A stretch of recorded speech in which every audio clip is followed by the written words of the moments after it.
பிதா, குமாரன், பரிசுத்த ஆவியானவரின் திரியேக திருநாமம் நம் ஒவ்வொருவரையும் ஆசீர்வதித்து காப்பதாக. ஆமென். 2020 ஆண்டு செப்டம்பர் மாதத்தின் முதல் நாள். இந்த நாளில் இந்த சிறிய ஆராதனைக்கு ஆரம்பமாகவும் கடவுளுக்கு புகழும் மாட்சிமை உண்டாகும் வண்ணமாகவும் துதித்து பாடிட பாத்திரமே துங்கவன் இயேசுவின் நாமமதே, துதிகளின் மத்தியில் வாசம் செய்யும் தூயவர் இயேசுவை ஸ்தோத்திரிப்போமே என்ற பாடலை நாம் அனைவரும் இணைந்து பாடுவோம். துதித்து பாடிட பாத்திரமே துங்கவன் இயேசுவின் நாமமதே, துதிகளின் மத்தியில் வாசம் செய்யும் தூயனை தேவம தோத்தரிப்போமே. அற்புதமே அவர் நடத்துதலே, ஆனந்தமே பரமானந்தமே, நன்றியால் உள்ளமே மிக பொங்கிடுதே. நாம் அல்லேலூயா துதி சாற்றிடுவோம், நன்றியால் உள்ளமே மிக பொங்கிடுதே. நாம் அல்லேலூயா துதி சாற்றிடுவோம்.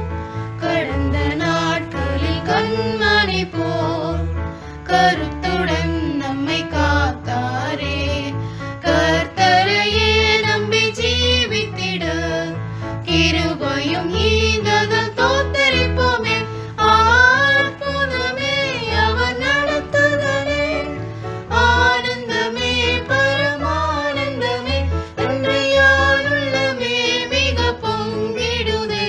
நாம் அல்லேலூயா துதி சாற்றிடுவோம், நன்றியால் உள்ளமே மிக பொங்கிடுதே. நாம் அல்லேலூயா துதி சாற்றிடுவோம். நம்முடைய பிதாவாகிய கடவுளிடத்திலிருந்தும் ஆண்டவராகிய இயேசு கிறிஸ்துவின் இடத்திலிருந்தும் உங்களுக்கு கிருபையும் சமாதானமும் உண்டாவதாக. ஆமென். கிறிஸ்துவுக்குள் எனக்கு அன்பான தேவ ஜனமே, சபை விசுவாசிகளே, காணொளி மூலமாக இந்த நிகழ்வை பார்த்து கொண்டிருக்கிற கேட்டுக் கொண்டிருக்கிற உங்கள் ஒவ்வொருவருக்கும் ஆண்டவராகிய இயேசு கிறிஸ்துவின் நாமத்தினாலே வாழ்த்துக்களை அன்போடு நான் தெரிவித்துக் கொள்கிறேன். 2020 ஆண்டு 9வது மாதத்திற்குள்ளாக நம்மை அழைத்து வந்த கடவுளுக்கு துதியும் கனமும் தோத்திரமும் உண்டாகட்டும். இந்த 9வது மாதம் நமக்கு சந்தோஷமும் சமாதானமும் மகிழ்ச்சியும் விடுதலையும் நிறைந்த ஒரு மாதமாக அமைய கடவுள் நமக்கு எல்லா உதவிகளையும் செய்து நம்மை ஆசீர்வதித்து காப்பாராக. எனக்கு அன்பான தேவ ஜனமே, இந்த நாளிலே இந்த தியானத்திற்காக அடியேன் தெரிந்து கொண்ட திருமறை பகுதி அது யாத்திரையாகமம் 14ஆம் அதிகாரம் 13 14 முடிய. யாத்திரையாகமம் 14ஆம் அதிகாரம் வசனங்கள் 13 மற்றும் 14.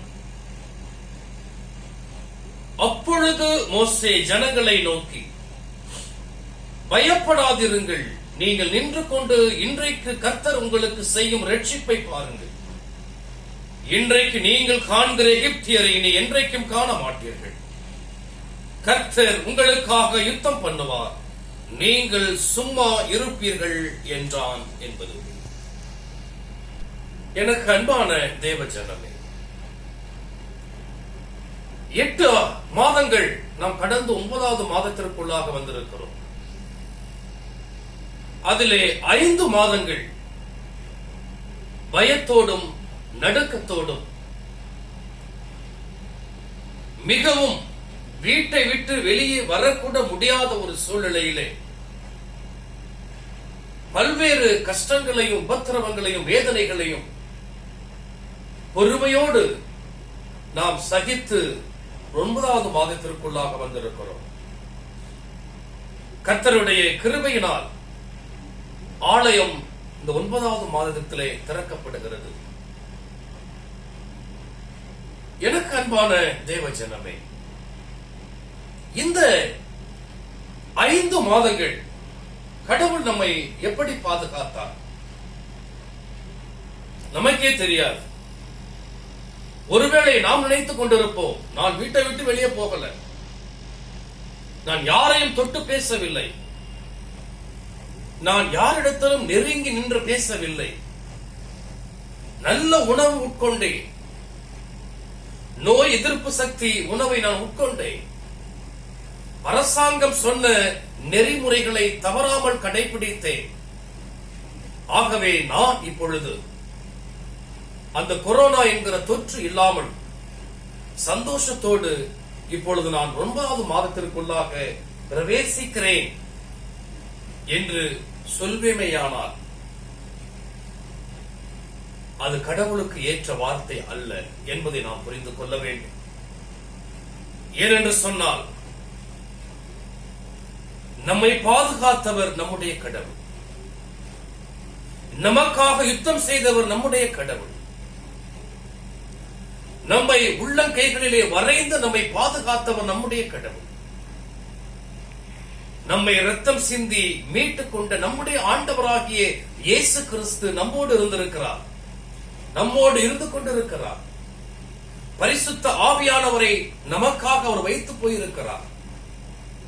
எனக்கு அன்பான தேவ ஜனமே, இவ்வளவு பாதுகாப்பு வளையத்திற்குள்ளாக நீங்களும் நானும் இருக்கிறபடியினால் 9வது மாதத்திற்குள்ளாக நாம் அடியெடுத்து வைத்திருக்கிறோம் என்பதை நாம் மறந்துவிடக் கூடாது. இப்பொழுதும் கூட இப்படிப்பட்ட மகா பெரிய பயத்திலே திகிலே இருந்த ஒரு மக்கள் கூட்டம் கடவுளால் எப்படி காப்பாற்றப்படுகிறது என்பதை தான் உங்கள் கண் முன்னே கொண்டு வரப் போகிறேன். மிகவும் உபத்திரவப்படுகிற ஒரு மக்கள் கூட்டம் பல்வேறு சோதனைகளையும் கஷ்டங்களையும் துன்பங்களையும் உபத்திரவங்களையும் தாங்கிக் கொண்டு எதிர்த்து போராடக்கூட சக்தி இல்லாத திராணி இல்லாத ஒரு மக்கள் கூட்டம். தன்னுடைய முன்னோர்கள் யார், தன்னுடைய பாரம்பரியம் என்ன, தன்னுடைய கடவுள் யார் என்பதை மறந்த ஒரு மக்கள் கூட்டம். இனி நமக்கு இந்த அடிமை வேலைதான், நமக்கு விடுதலை இல்லை என்று மனதிலே நினைத்துக் கொண்டு அனுதினமும் வேலை செய்த ஒரு மக்கள் கூட்டம் இன்றைக்கு விடுதலை பெறுகிறது என்று சொன்னால் அது கடவுள் ஒருவரால் மட்டுமே.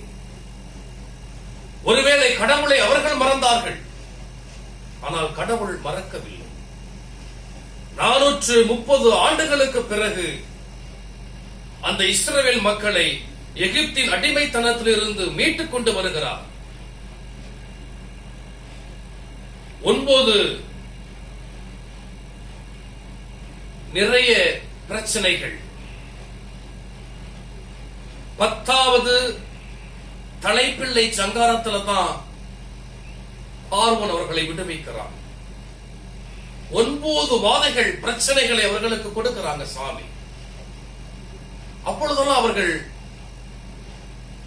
இஸ்ரவேல் மக்களை நான் அனுப்புகிறேன் என்று சொல்லி அனுப்ப மாட்டார்கள். நான் 10வது வாதை தலைப்பிள்ளை சங்காரம். ஒவ்வொரு இல்லத்திலும் மூத்த பிள்ளை இறந்து போயிருக்கிறார். இஸ்ரவேல் மக்கள் அந்த செங்கடல் நெருங்கிக் கொண்டிருக்கிறார்கள். அவர்கள் வருவதற்குள் செங்கடலை தாண்டினால்தான் காப்பாற்றப்படுவார்கள். என்ன செய்வது? ஒவ்வொருவரும் கோபத்தோடு வருகிறார். எல்லாருடைய இல்லத்திலும் ஒரு மரணம் நடந்திருக்கிறது. எவ்வளவு கோபத்தோடு, எவ்வளவு மூர்க்கத்தோடு அந்த இஸ்ரவேல் படை வீரர்கள், மன்னிக்கணும், அந்த எகிப்திய படை வீரர்கள் இஸ்ரவேலை நோக்கி வந்திருக்க வேண்டும். இஸ்ரவேல் மக்களுக்கோ பயம், திகில் அவர்களை சுற்றி வளைத்துக் கொண்டது. என்ன சொல்லுவது, என்ன செய்வது? அவர்கள் மிகவும் கோபத்திற்குள்ளாகி மோசேவுக்கு நேராக தன்னுடைய கோப வார்த்தைகளை பகிர்ந்து கொள்ளுகிறார்கள். இப்படிப்பட்ட சூழ்நிலையிலே மோசே மட்டும் திடகாத்திரம் உள்ளவனாக அவர்களுக்கு பதில் சொல்லுகிறான், பயப்படாதிருங்கள். எனக்கு அன்பான தேவ ஜனமே, பயப்படாதிருங்கள். ஏனென்று சொன்னால் 10 வாதைகளை கொடுத்து நம்மை மீட்டுக் கொண்ட கடவுள் நம்மோடு பயணித்து வருகிறார். நம்மோடு அவர் நடந்து வருகிறார். நமக்கு எப்படி பயம் வர வேண்டும்? இந்த 8 மாதங்கள் கடவுள் நம்மோடு பயணித்திருக்கிறார்.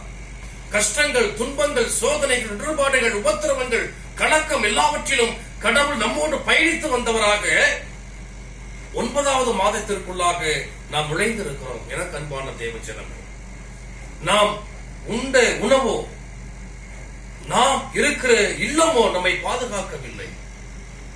மாறாக கடவுள் நமக்காக யுத்தம் செய்தார், கடவுள் நமக்காக நம்மை பாதுகாத்தார் என்கிற உணர்வை நாம் முதலாவது உணர்ந்து கொள்ள வேண்டும். இஸ்ரவேல் மக்களுக்கு அந்த உணர்வு அல்ல. 10 வாதைகளை கொடுத்து மீட்டுக் கொண்ட கடவுள் இனியும் நம்மை காப்பாற்றுவார் என்ற நம்பிக்கை இஸ்ரவேல் மக்களிடத்தில் இல்லை. மாறாக அவர்களை வழிநடத்தின மோசேவுக்கு மட்டும் இருந்தபடியினால் அவன் தான் சொல்லுகிறான், பயப்படாதிருங்கள். இப்பொழுது காணப்போகிற இஸ்ரவேலரை இனி நீர் காண மாட்டீர்கள். நீங்கள் அமைதியாக இருந்து கடவுள் உங்களுக்கு கொடுக்க போகிற ரட்சிப்பை மட்டும் பாருங்கள். நமக்காக அவர் யுத்தம் பண்ணுவார். எனக்கு அன்பான தேவஜனமே, இப்பொழுது கூட கடந்த 5 மாதங்கள் கடவுள் நமக்காக யுத்தம் செய்தார், நம்மை பாதுகாத்தார், நம்மை வழிநடத்தினார். அதன் பிறகு நம்ம பார்த்தா தெரியும், அந்த எகிப்திய சேனைகள் இஸ்ரவேல் மக்களை தொடக்கூட முடியவில்லை. செங்கடல் வெட்டாந்தரையாக ஆனது, 2ஆக பிளந்தது. கடவுள் அவர்களை வழிநடத்தினார், கடவுள் அவர்களுக்காக யுத்தம் செய்தார். ஆனால் இஸ்ரவேல் மக்கள் சும்மா மட்டுமே இருந்தார்கள்.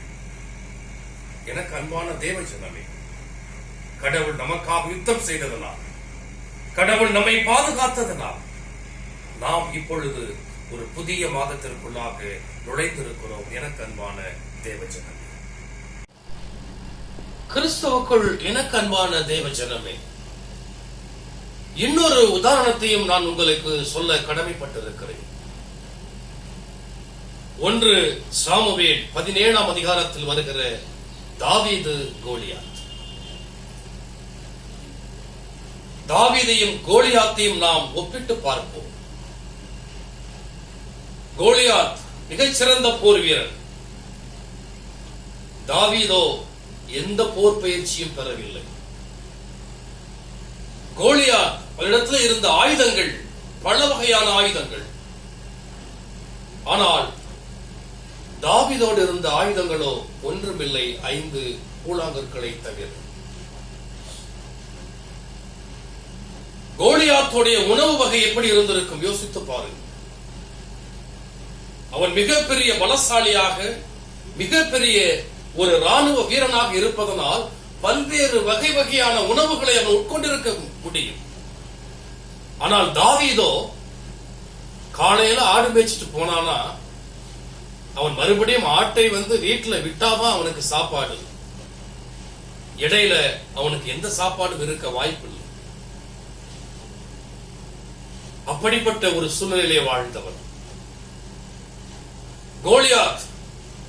அங்கு இருந்த படை வீரர்களுக்கு எல்லாருக்குமே தலைவன். தாவீதோ அங்கு இருந்தவர்களில் எல்லோருக்கும் சிறியவன். இப்படி மாறி மாறி ஒப்பிட்டுக் கொண்டு பார்த்தோம் என்று சொன்னால் எல்லா வகையிலும் மிகவும் குறைந்தவன் தாவீது. நாம் அந்த நிகழ்வை கண்முன் கொண்டு வருவோம்.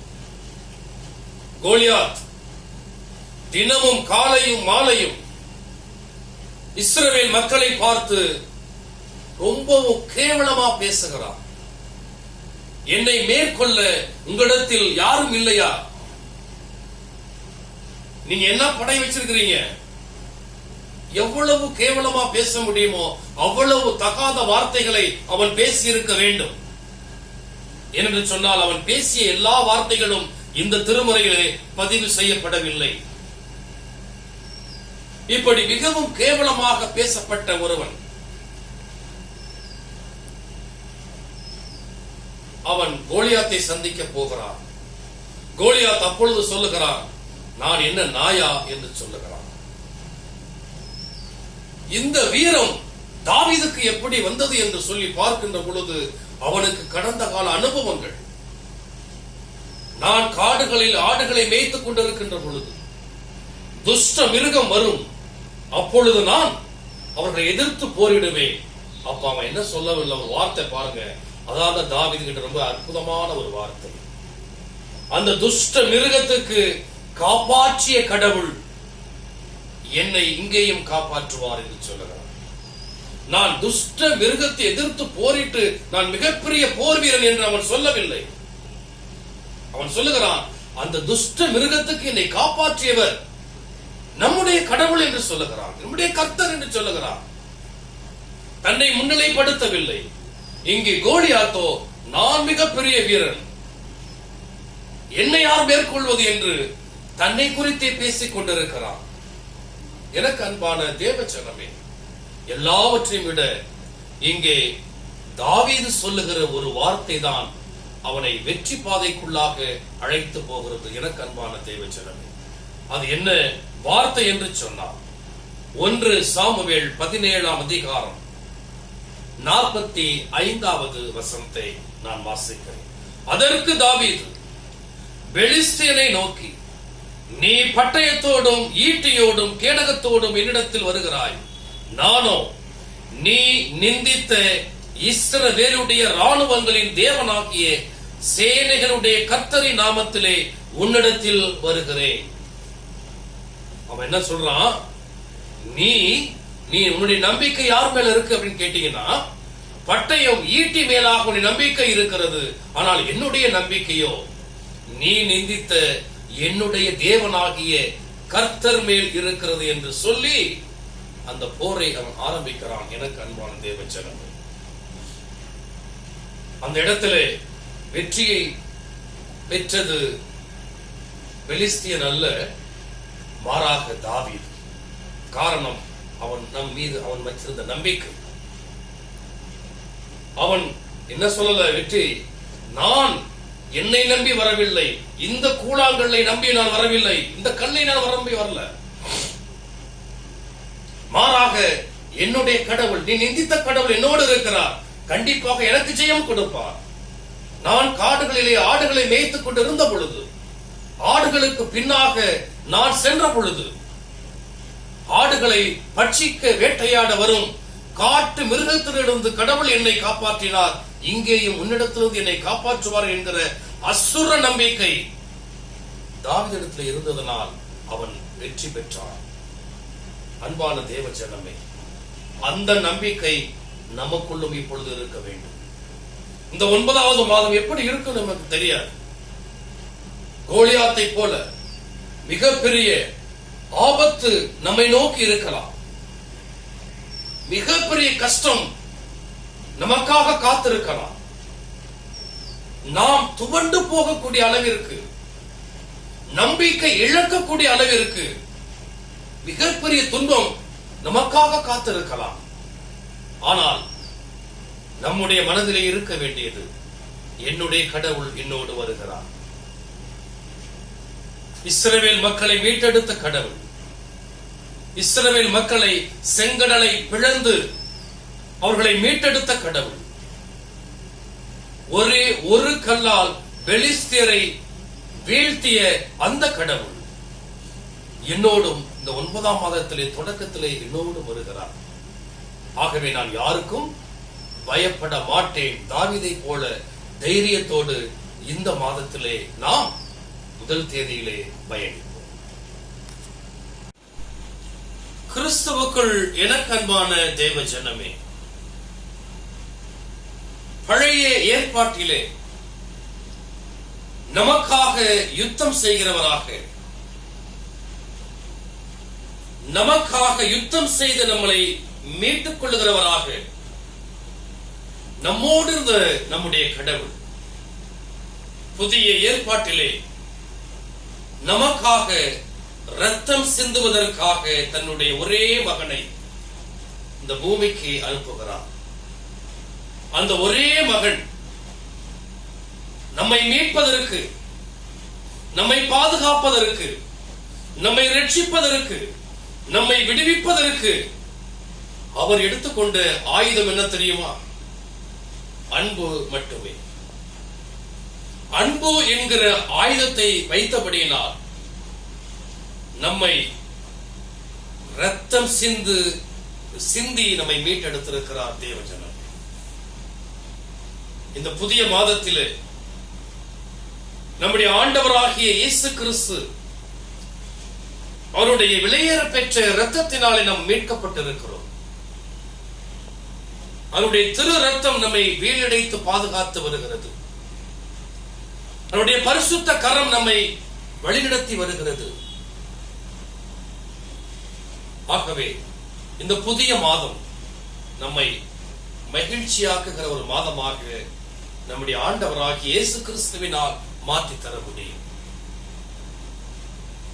அன்பான தேவ ஜனமே, நம்முடைய நிஜ வாழ்க்கையிலே நம்ம ஒரு தப்பு பண்ணிட்டோம் அப்படின்னு சொன்னா கண்டிப்பாக தவறு செய்தால் தண்டனை உண்டு. அந்த தண்டனையை எனக்காக யார் பெற்றுக்கொள்வது, எனக்காக அந்த தண்டனையை பெற்றுக்கொண்டு எனக்கு விடுதலை தருவது யார் என்று உங்களோடு நெருங்கி பழகுகிற யாரையாவது அழைத்து பாருங்கள்.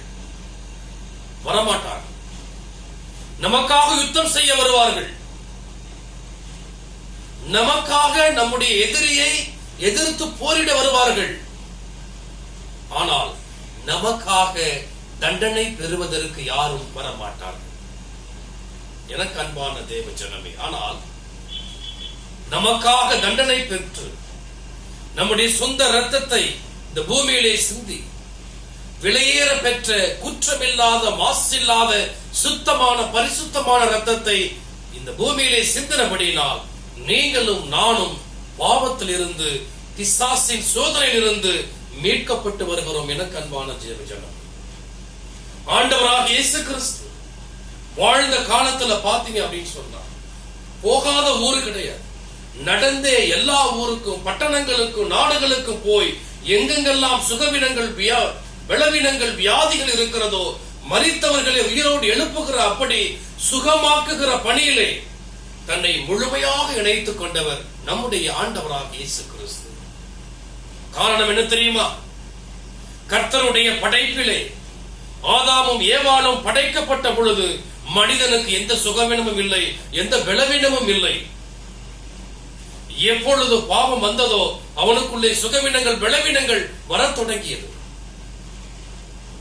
அப்படி சாத்தான் அதை கொடுக்கிறான். சாத்தான் அதை சுகவீனத்தையும் பலவீனத்தையும் நமக்கு கொடுக்கின்ற பொழுது சாமிதான் என்ன பண்றாங்க? எஸ் சாமி ஊர் ஊரா நாடு நாடா பட்டணம் பட்டணமா போய் எல்லோரையும் சந்தித்து சுகத்தையும் பலத்தையும் கொடுத்தவர்களை ஆசீர்வதிக்கிறார். இந்த கொரோனா தொற்று கூட அது மட்டுமல்ல, எத்தனையோ சுகவீனங்கள் பலவீனங்கள் நம்மிடத்திலே இருக்கிறது.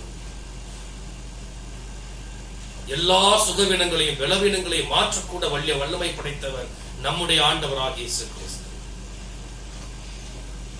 அந்த ஆண்டவராகிய இயேசு கிறிஸ்து இந்த செப்டம்பர் மாதத்திலே நம்மோடு கூட வருகிறார். நம்மோடு பயணித்து நம்முடைய கஷ்டங்கள், நம்முடைய சோதனைகள், நம்முடைய இடர்பாடுகள், நம்முடைய போராட்டங்கள் எல்லாவற்றிலும் பங்கெடுத்து நம்மை மீட்டெடுக்க நம்மோடு கூட வருகிறார். எனக்கு அன்பான தேவஜனமே, அங்கே இஸ்ரவேல் மக்கள் செங்கடலிலே அவர்கள் சாகாமல் அதை இரண்டாக பிளந்து அந்த மக்களை எகிப்து கை நின்று எப்படி கடவுள் மீட்டாரோ அதற்கு உறுதுணையாக இருந்தது என்ன தெரியுமா? மோசேவினுடைய அசைக்க முடியாத நம்பிக்கை. 10 வாதைகளை கொடுத்து இஸ்ரவேல் மக்களை மீட்டுக் கொண்ட அந்த கர்த்தர் இந்த செங்கடலையும் கண்டிப்பாக பிளப்பார் என்பதிலே அவர் தெளிவான நம்பிக்கை வைத்திருக்க வேண்டும். ஆகவே அந்த நம்பிக்கை அநேக மக்களை மீட்டது. இங்கே தாவீது எப்படி கோலியாத்தை வென்றான்? காட்டு மிருகங்கள் என்னுடைய ஆடுகளை பட்சிக்க வருகின்ற பொழுது நான் அவற்றை போராடி வென்றேன். அந்த காட்டு மிருகத்திடமிருந்து கடவுள் என்னை தப்புவித்தார் என்று முழு நம்பிக்கையும் கர்த்தர் மீது வைத்தார். கடவுள் விலையேற பெற்ற இரத்தத்தினால் என்னை மீட்டுக் கொண்டார். அவருடைய விலையேற பெற்ற இரத்தம் என்னை பாதுகாக்கும், பராமரிக்கும், என்னை விடுதலையாக்கும் என்ற முழு நம்பிக்கை. ஆண்டவராகிய இயேசு கிறிஸ்துவின் இரத்தம் சகல பாவங்களையும் நீக்கி நம்மை சுத்திகரிக்கும் என்கிற முழு நம்பிக்கையோடு அந்த மோசேவை போல, அந்த தாவீதை போல நாமும் முழு விசுவாசத்தை ஆண்டவராகிய இயேசு கிறிஸ்துவின் மேல் வைக்கின்ற பொழுது இந்த செப்டம்பர் மாதம் நமக்கு சந்தோஷமும் மகிழ்ச்சியும் நிறைந்த ஒரு மாதமாக இருக்கும். சோதனைகள், கஷ்டங்கள், போராட்டங்கள், நோய்கள், சுகவீனங்கள், விளவீனங்கள் வந்தாலும் அதை எதிர்த்து போராடக்கூடிய, போரிடக்கூடிய, நமக்காக தன்னுடைய உயிரையே கொடுக்கக்கூடிய ஆண்டவராக இயேசு கிறிஸ்து நம்மோடு இருக்கிறார் என்கிற தைரியத்தோடு இந்த 9வது மாதத்திற்குள்ளாக பிரவேசிப்போம்.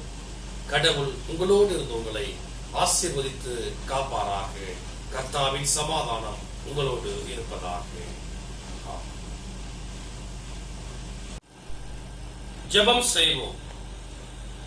எங்களை நேசித்து வழிநடத்தி பாதுகாத்து பராமரித்து வருகிற பரிசுத்தமுள்ள நல்ல ஆண்டவரே, கடந்த 8 மாதங்கள் ஆண்டவரே நீர் எங்களோடு கூட இருந்து இந்த 9வது மாதத்திற்குள்ளாக நாங்கள் நுழைவதற்கு நீர் ஒருவரே காரணம். அதற்காக நன்றி சொல்லுகிறோம். நீர் எங்களுக்காக யுத்தம் செய்தீர். நீர் எங்களை பாதுகாத்தீர். உம்முடைய விலையேற பெற்ற இரத்தத்தின் மூலமாக நீர் எங்களை மீட்டுக் கொண்டீர். இவை மட்டுமே ஆண்டவரே எங்களை ஒவ்வொரு நாளும் பாதுகாக்கிறது. ஆண்டவரே, இந்த கொரோனா தொற்று அதிகமாக பரவுகிற இந்த சூழ்நிலையிலும் கூட உம்முடைய பாதுகாப்பின் கரம் எங்களோடு கூட இருக்கிறபடியினால் நாங்கள் இம்மட்டுமாய் ஜீவனோடு வாழ்ந்து ஒரு புதிய நாளையும் புதிய மாதத்தையும் நாங்கள் பார்த்திருக்கிறோம். அதற்காக நன்றி சொல்லுகிறோம் ஆண்டவரே. ஆம் சுவாமி, இந்த செப்டம்பர் மாதத்திலே அநேக ஆலயங்கள் திறக்கப்படுகிறது. அதற்காக உமக்கு நாங்கள் நன்றி சொல்லுகிறோம். அநேகர் உங்களை ஆண்டவரை வழிபட போகிறார்கள். அதற்காக நன்றி சொல்லுகிறோம். மாறாக ஆண்டவரே, பழைய இருதயத்தோடு அல்ல, புதிய சிந்தையோடு, புதிய எண்ணத்தோடு, புதிய பரிசுத்தத்தோடு நாங்கள் உம்மை தொழ தேவனின் கிருபை செய்ய வேண்டுமாய் ஜெபிக்கிறோம்.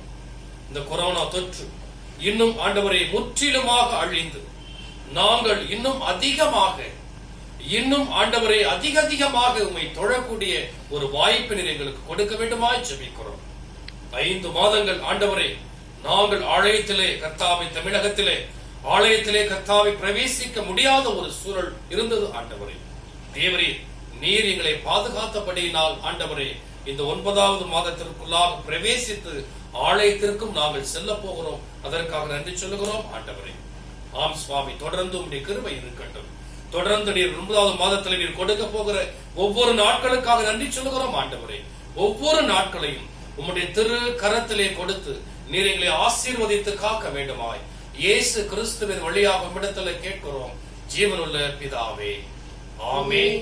பரமண்டலங்களில் இருக்கிற எங்கள் பிதாவே, உம்முடைய நாமம் பரிசுத்தப்படுவதாக, உம்முடைய ராஜ்யம் வருவதாக, உம்முடைய சித்தம் பரமண்டலத்திலே செயல்படுவது போல பூமியில் செயல்படுவதாக. அன்றன்று வேண்டிய ஆகாரத்தை நீர் எங்களுக்கு தந்தருளும். நாங்கள் எங்கள் கடன்களுக்கு மன்னிக்கிறது போல நீர் எங்கள் பாவங்களை மன்னியும். எங்களை சோதனைக்குள் பிரவேசிக்க பண்ணாதிரும், தீமையிலிருந்து ரட்சித்துள்ளோம். ராஜ்யமும் வல்லமையும் மகிமையும் என்றென்றைக்கும் உம்முடையவைகளே. ஆமென். நம்முடைய ஆண்டவராகிய இயேசு கிறிஸ்துவின் கிருபையும் பிதாவாகிய கடவுளின் அன்பும் பரிசுத்த ஆவியின் ஐக்கியமும் அரவணைப்பும் பாதுகாப்பும் பராமரிப்பும் வழிநடத்துதலும் நம் அனைவரோடும், குறிப்பாக கடவுள் நமக்கு கொடுத்திருக்கிற இந்த புதிய மாதத்தோடும், கடவுள் நமக்கு கொடுக்க போகிற ஒவ்வொரு நாட்களோடும் இருந்து நம்மை ஆசீர்வதித்து பாதுகாத்து பராமரித்து காப்பதாக. ஆமென். நிறைவு பாடலாக நாம் அனைவரும் தெய்வ ஆசீர்வாதத்தோடு என்ற பாடலை இணைந்து பாடு.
என் ஆத்துமாவே கர்த்தரை ஸ்தோத்திரி, என் முழு உள்ளமே பரிசுத்த நாமத்தை ஸ்தோத்திரி.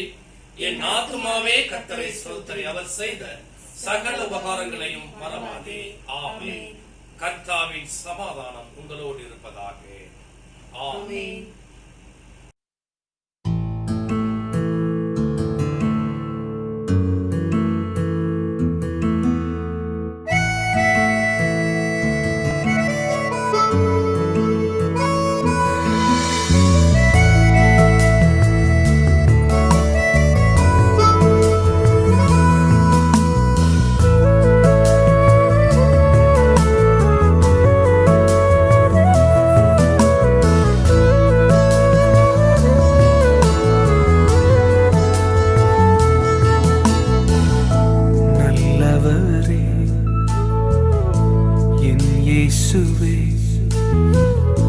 நான் பாடும் பாடலின் காரணரே, நல்லவரே என் இயேசுவே.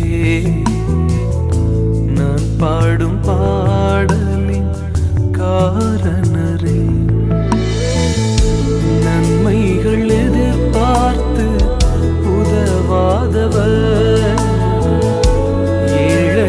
என்னை என்றும் மறவாதவர், நன்மைகள் எதிர்பார்த்து உதவாதவர், ஏழையாம் என்னை என்றும் மறவாதவர். துதி உமக்கே, கனம் உமக்கே, புகழும் நேர்மையும் ஒருவருக்கே. துதி உமக்கே, கனம் உமக்கே, புகழும் நேர்மையும் ஒருவருக்கே.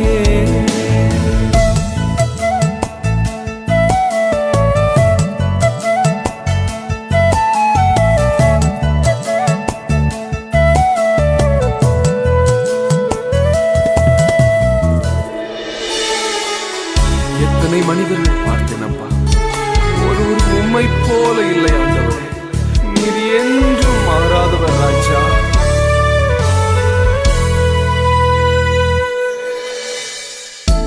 எத்தனை மனிதர்கள் பார்த்தேனையா,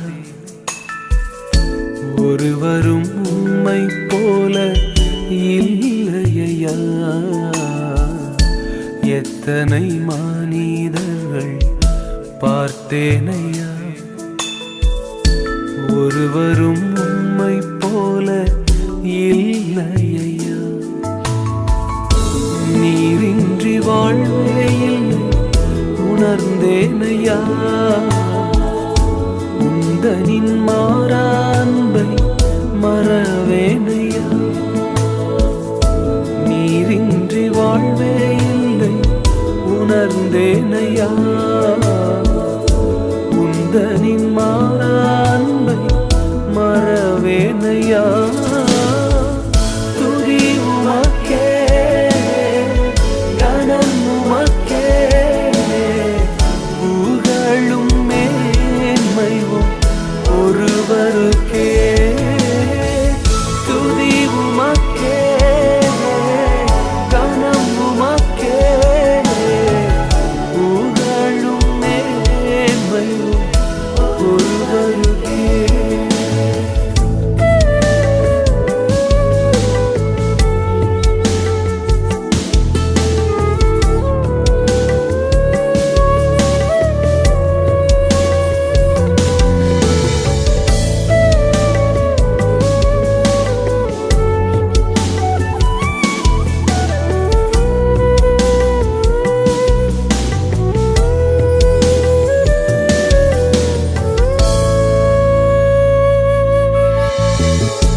என் மனம் ஆழம் என்ன நீரறிவீர். என் மன விருப்பங்கள் பார்த்துக் கொள்வீர். என் மனம் ஆழம் என்ன நீரறிவீர். என் மன விருப்பங்கள் பார்த்துக் கொள்வீர். ஊழிய பாதைகளில் உடன் வருவீர். சோர்ந்திட்ட நேரங்களில் பலம் தருவீர். ஊழிய பாதைகளில் உடன் வருவீர். சோர்ந்திட்ட நேரங்களில் பலம் தருவீர். துதி உமக்கே, கனம் உமக்கே, புகழும் மேன்மையும் ஒருவருக்கே. துதி உமக்கே, கனம் உமக்கே, புகழும் மேன்மையும் ஒருவருக்கே. உமக்கே துதி, உமக்கே கனம், உமக்கே புகழ். என் இயேசுவே, உமக்கே துதி, உமக்கே கனம், உமக்கே புகழ். என் இயேசுவே, என் தாழ்வில் என்னை நினைத்தவர், என் சத்துருக்களுக்கு முன்பதாக என் தலையை எண்ணெயினால் அபிஷேகம் பண்ண, நான் வெட்கப்பட்ட சகல தேசங்கள் என்னை கீர்த்தியும் புகழ்ச்சியுமாய் வைக்கிறவரே. நன்மைகளை எதிர்பார்த்து உதவுகிற இந்த உலகத்தில் எந்த நன்மையும் எதிர்பாராமல் எனக்காகவும் நீ ஜீவனையே தந்தீரே. நீர் எத்தனை நல்லவர் ஆண்டவரே, நீர் எத்தனை நல்லவர் ஆண்டவரே. உமக்கே புகழ், உமக்கே துதி, உமக்கே